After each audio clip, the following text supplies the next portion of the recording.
Hello, everybody, and welcome to the PHLY Eagles pregame show, 30 minutes away from a big game between the 9-1 Philadelphia Eagles, wearing their Kelly green once again, going up against Josh Allen and the Buffalo Bills. Bo Wolf here, Jamie Lynch there in his Kelly green, looking very sharp. Yeah, I got my Jason Kelce jersey. My wife thinks I have a man crush on him. I just think seems like a pretty cool guy.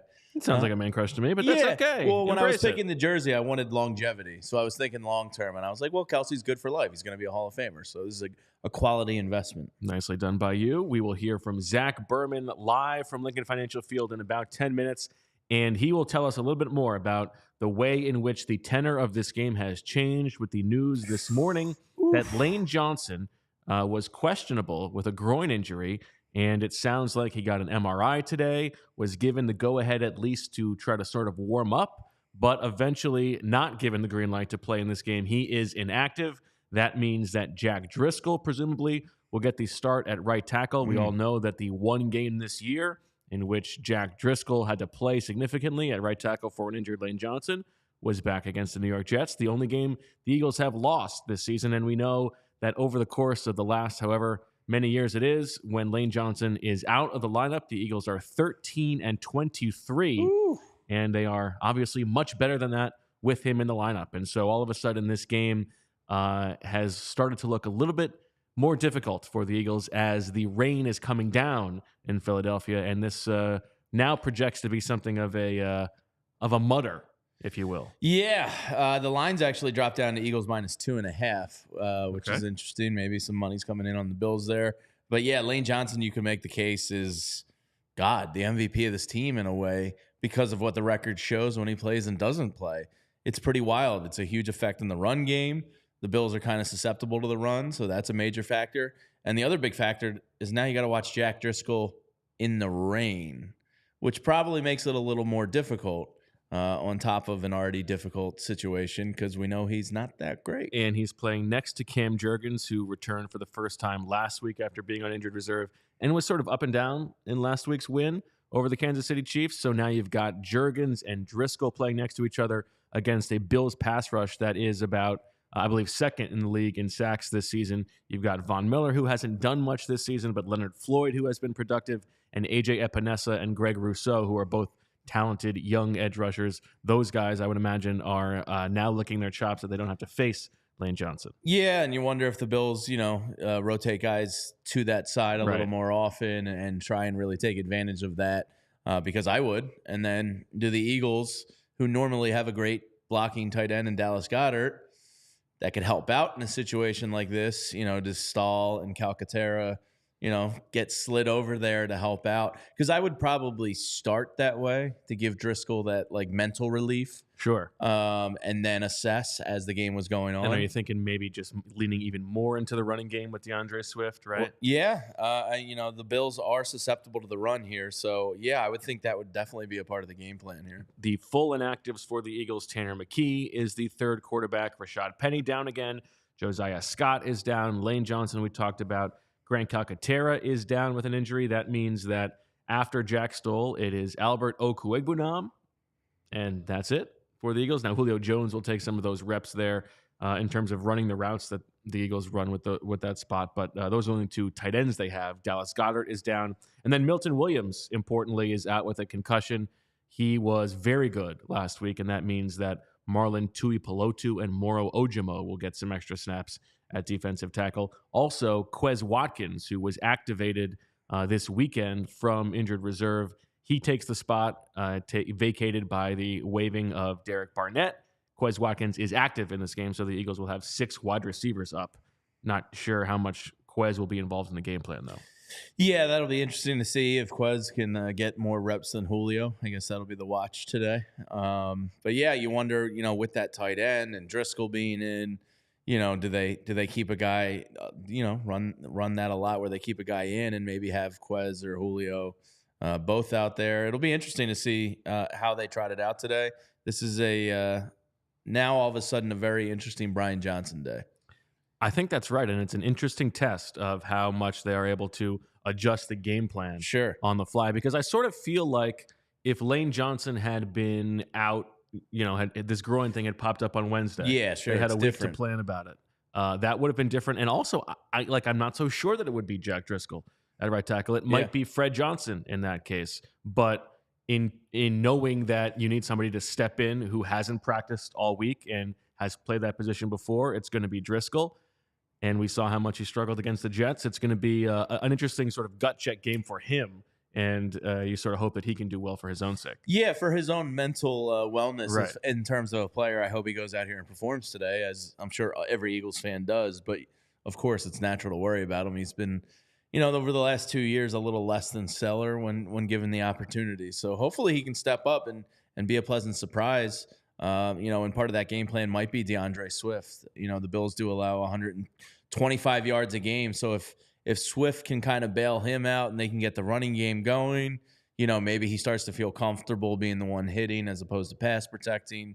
So again, Brian Johnson and Jack Driscoll are going to get the spotlights today. And a fair point from Polar Jam in the chat. I did neglect to mention that Noah Tongiai was promoted from the practice squad as an elevation for this game as the third tight end. So I apologize to the entire Tongiai family.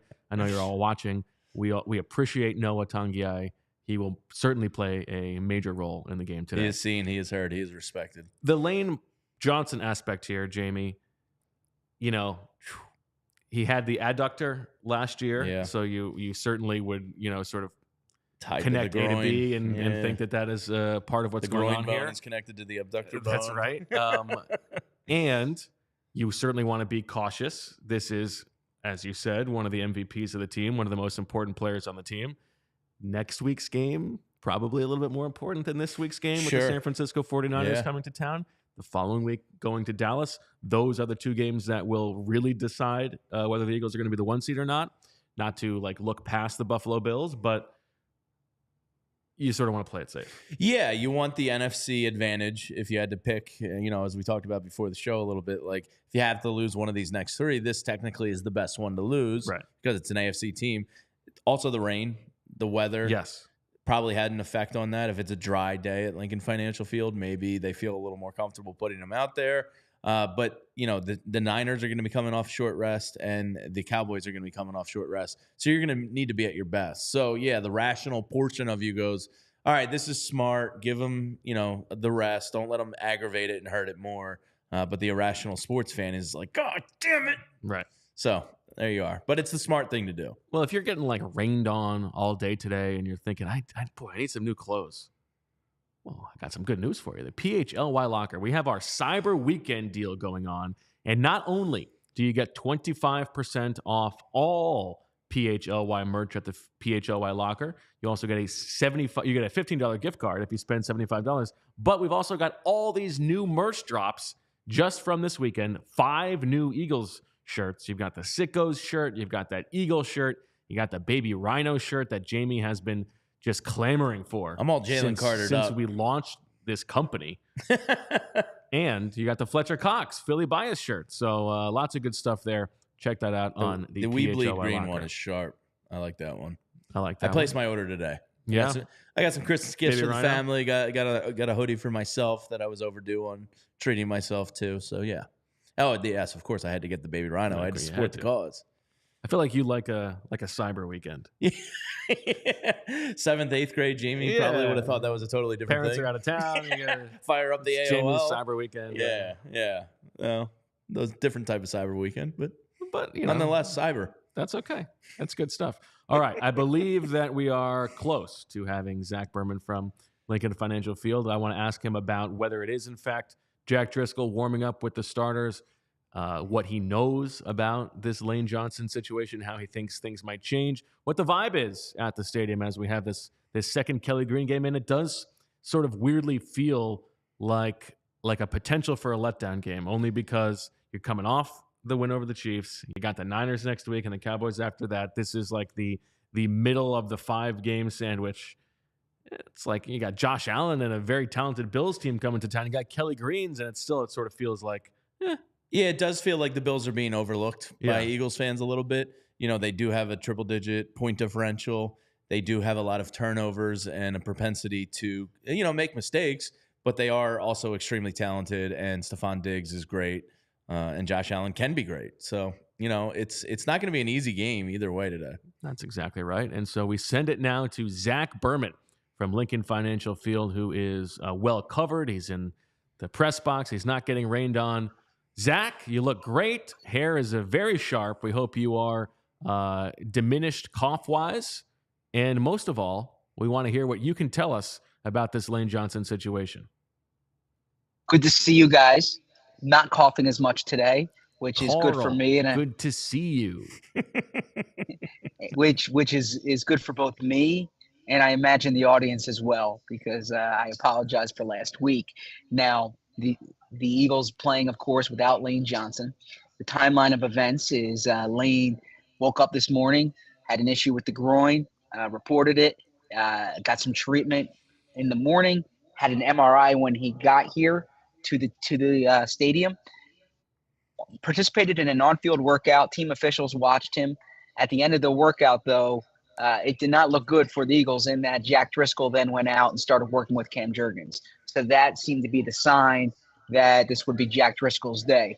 And that is, in fact, the case. Lane Johnson inactive. We all know how bad how bad the numbers are when he's not on the field compared to when he is on the field. And we saw the Eagles lost the season. Their only loss of the season was when Lane Johnson wasn't out there. So there's no way to downplay this absence. Certainly, Jack Driscoll has more than a few seconds to prepare for it. You know, in the Jets game, he had to go in midstream, if you will. But this is not a great situation for the Eagles going up against the defense that is number 2 in the league in sacks. So, Zach, fair or unfair to say the spotlight is directly pointed because of the short nature of this, the emergency kind of situation that it is, the spotlight's pointed on Brian Johnson today? I think relatively unfair there. All right. Certainly, wow. Yeah, certainly Shots fired. Break it up. We're fighting.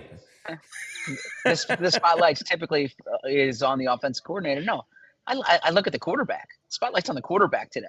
Okay, the spotlight. You know, Jalen Hurts. I mean, Brian Johnson. I don't mean to take anything away from him. This is Jalen Hurts' organization. Jalen Hurts is the franchise guy.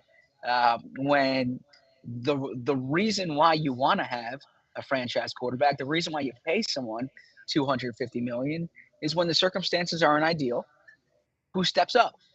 The quarterback needs to step up. And Jalen Hurts, to his credit, wins an awful lot of games, right? Wins much more than he loses. But I don't look at this and say, oh, Brian Johnson needs to compensate for it. No, Jalen Hurts is the offense. This team is built around Jalen Hurts. I think making it about Brian Johnson almost makes it like a scapegoat. You know, they're already undermanned without Lane Johnson, right? This isn't like it's not incumbent upon Brian Johnson to play right tackle for the Eagles. It's incumbent upon the guy having the quarterback who has the ball every play to make plays and try to overcome the fact that they don't have their right tackle out there. Hey, Zach, do you think Jack Driscoll will have a quick hook in this game? Do you think Fred Johnson is like ready to go and the Eagles will be monitoring that situation, ready to make a change? It's a good question. I was wondering that because you have obviously Tyler Steen and Fred Johnson. I would imagine Fred Johnson, the second guy there. Fred Johnson is a different type of player than Jack Driscoll. Certainly bigger, gives you more length on that side. Doesn't have the experience. This is Jack Driscoll's 17th career start. Either way, I'm not saying there's going to be a quick hook, but I do think that if Driscoll struggles, they could make a change there. So, Zach, if you had to guess, with knowing Sean Desai a little bit now that you do, would he rather let Stephon Diggs get his and take the team away, or would he rather take Stephon Diggs away and let the rest of the team kind of eat, as they say? I'm thinking there. I know that school of thought because I saw Jim Schwartz do it with Julio Jones, by the way. When Julio Jones was with the Falcons, they were like, all right, Julio's going to get his yards. We're not going to let everyone else beat you. I don't think it's a matter of letting Diggs get his. I think that they're going to try to do things to disrupt Josh Allen's timing. Obviously, they need to bring him down. But when you look at Gabe Davis's big play percentage, when you look at what Dalton Kincaid's done these past 4 or 5 weeks, when you look, I hope I'm pronouncing it correctly, Khalil Shakir, for the Boise State, I believe. He's been popping up when I was watching film. They have enough options there that they can hurt you elsewhere. So I do think there's going to be considerable attention on Diggs because he's one of the best players in the league, and this is a good matchup for Darius Slay. But I don't think you can say stop everyone else because those guys are good players. This is like, I keep thinking Ken Dorsey got a raw shake a bit because Scapegoat, when I went back and watched this, I've been impressed with this Bills offense. And I know they had a bad game in a bad spot, but I think this team can really challenge you a lot of different ways. So no, I'm real curious to see what Desai's done because to Desai's credit, he stepped up with a good game plan against Kansas City, got some help there, but still had a good game plan. Had a really good game plan against Miami, had a good game plan in the second half against the Rams. I wrote about this week: the Chiefs game, the Dolphins game, the Rams game, the Cowboys game. 3 of those teams they held without points in the second half. The Cowboys they held to 6 points in the second half. So Sean Desai is really good at making adjustments throughout the game, seeing what the opposing team's doing, having a counterpunch, and that's going to be important today as well.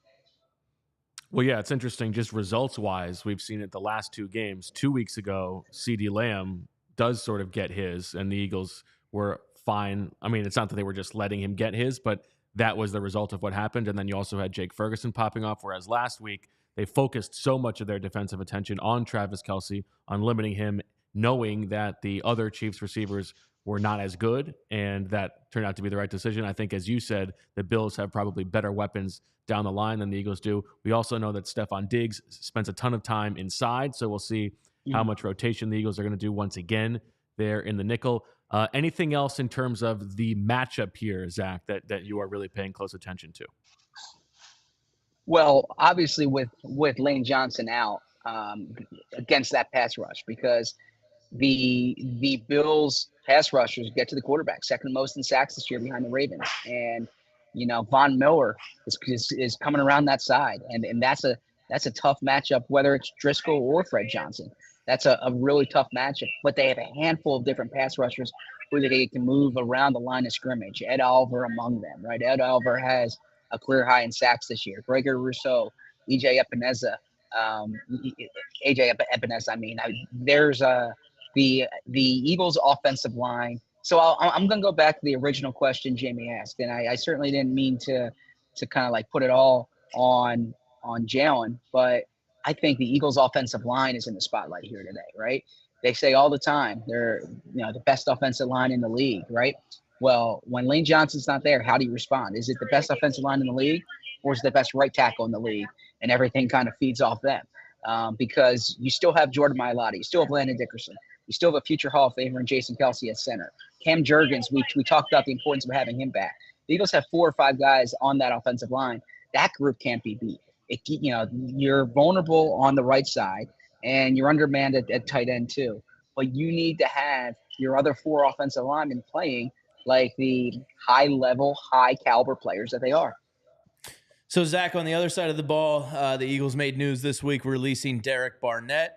Does this mean a little uptick in Nolan Smith, or does this just mean more Josh Sweat and Hassan Reddick, who played career-high snaps last week for the Eagles? Well, if I give you what I think they should do, is an uptick in Nolan Smith. He's the number 30th pick in the draft. This is why he's here, right? I mean, we're almost in December here. Take the bubble wrap off. He's your 4th edge rusher. Play him more. If I look at it based on what they've done, because this is Derek Barnett's He missed the past 2 weeks, and there wasn't a significant uptick in either Smith's playing time or his production. My guess is you'll continue to see more of Sweat, and you'll continue to see more of Reddick. You'll obviously see Brandon Graham mixed in out there, of course, but I don't understand why they're not playing Nolan Smith more. And the only explanation that I could give you that is plausible is they don't think he's ready for the uptick in snaps, which certainly might be the case. But that's a bad sign for the number 30 overall pick in the draft, who, as Bo said, was a 4-year player in Georgia. I mean, it's not like you drafted a 20-year-old and you're looking at this like for 3 years down the line. No, this is it's time to see Nolan Smith. And if we're at November 26th and Nolan Smith's still playing, 6-7 snaps, then I'm saying that's problematic. Last thing on that front, Zach, as you mentioned him, Brandon Graham set the record for most regular season games played for the Eagles in franchise history in this game. You can read about your thoughts on Brandon Graham on allphly.com. Are we expecting any kind of like message on the video board, like a ceremony of anything? What do you think? Good question. Certainly, it makes sense. I imagine when he gets out there, they might have something on the video board because it's not official until like he actually plays, right? But he deserves it. Maybe they'll let him start. Maybe so. Look, you can go 5-man front. You don't have Milton Williams today. Maybe you put him in the interior in a 5-man front. I mean, he had the most famous sack in franchise history, rushing from the interior, right? So that I like that idea, but I think they should run some of these ceremonious things by you because that would make sense. But he certainly deserves recognition here.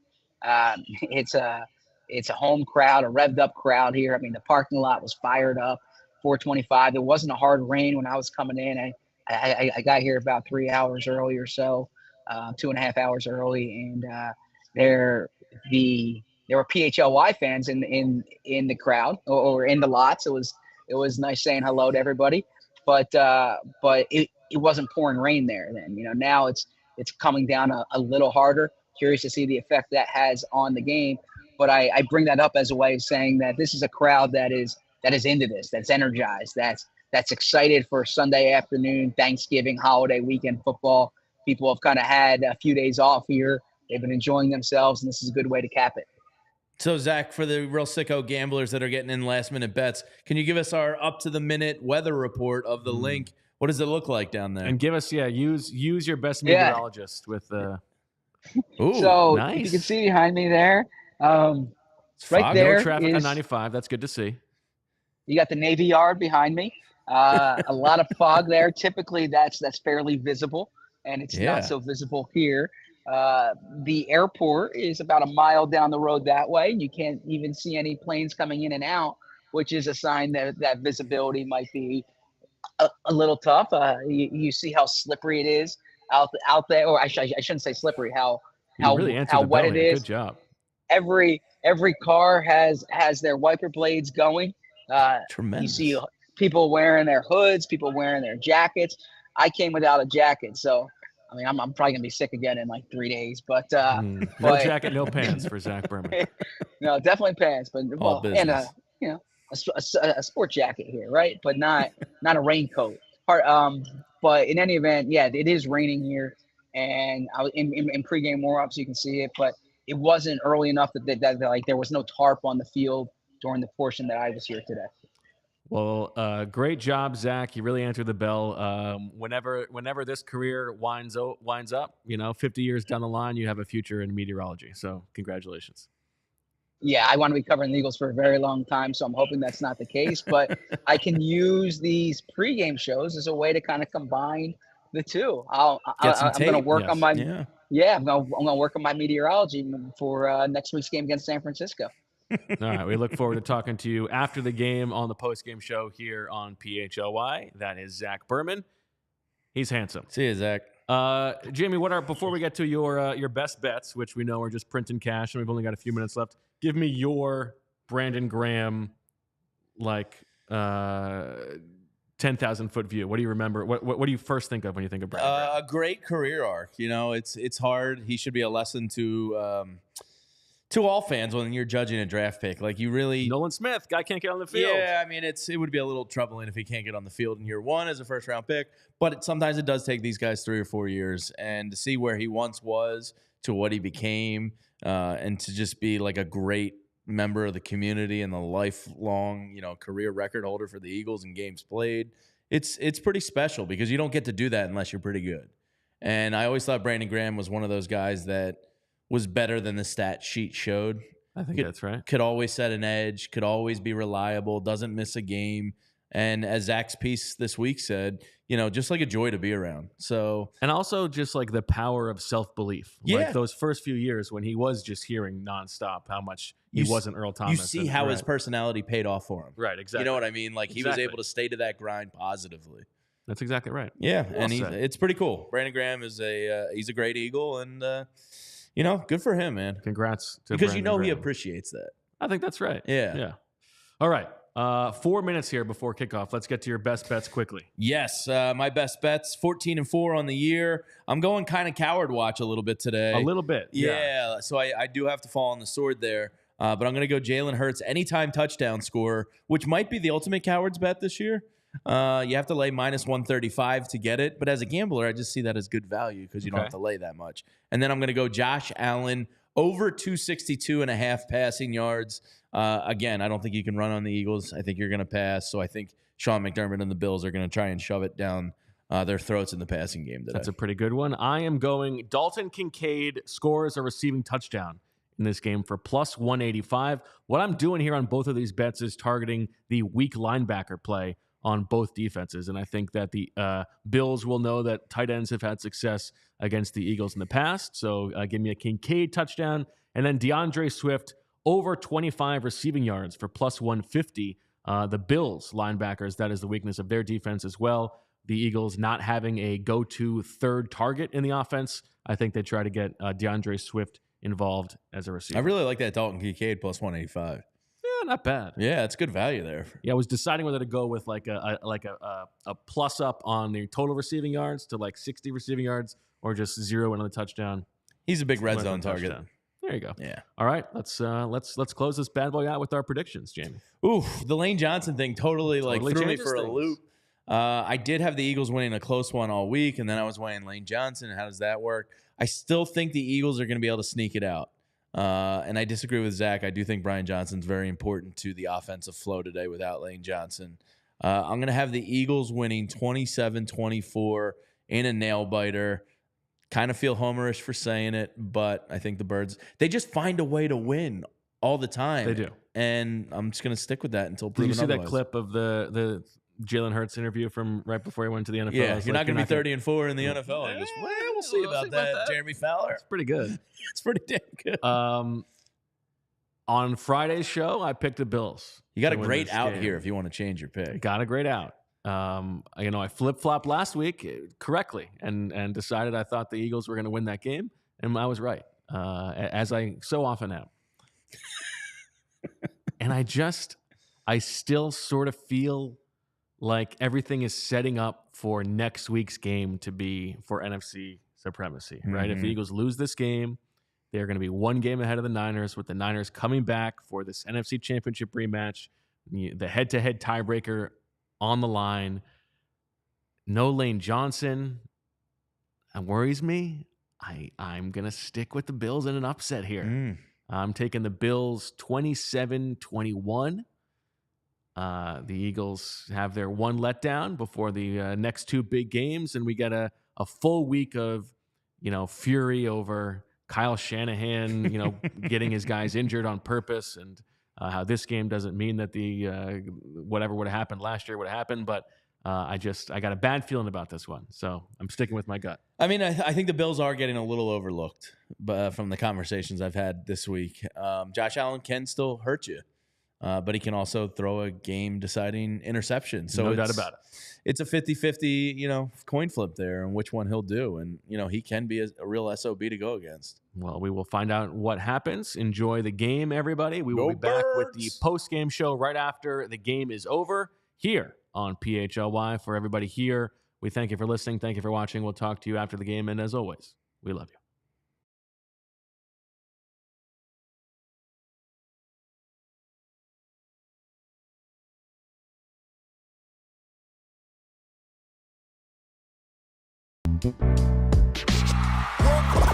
Y'all silly like the mayor.